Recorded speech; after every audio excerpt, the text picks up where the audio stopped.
राष्ट्रवादी नेते एकनाथ खडसे यांनी राजकारणातून निवृत्तीची घोषणा केली असून यापुढे मी निवडणूक न लढविण्याचा निर्णय घेतला आहे, असं त्यांनी जाहीर केलं. तब्येत ठीक नसते, पुढील निवडणूक मी पाहणार की नाही पाहणार हे तो ईश्वर ठरवेल.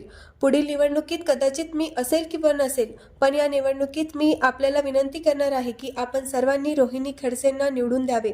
आपण जसं मला सहकार्य केलं तसं रोहिणीताईंना करावं आणि रोहिणीताईंना प्रचंड मताधिक्याने निवडून द्यावे, अशी विनंती एकनाथ खडसे यांनी केली आहे.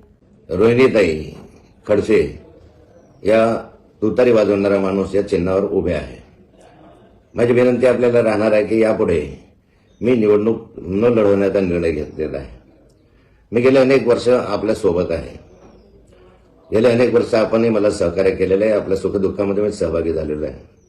कोणतीही जात धर्म न पाहता मी सर्वांना मदत करण्याची भूमिका आतापर्यंत पार पाडलेली आहे. तब्येतीच्या कारणास्तव या पुढची निवडणूक कदाचित मी पाहणार की नाही पाहणार हे तर ईश्वरच ठरवेल. की रोहिणीताई या निवडणुकीमध्ये उभ्या आहेत. आपण मला जसं सहकार्य केलं तसंच रोहिणीताईंना सहकार्य करावं आणि रोहिणीताईंना प्रचंड मताधिक्याने निवडून आणावं ही विनंती.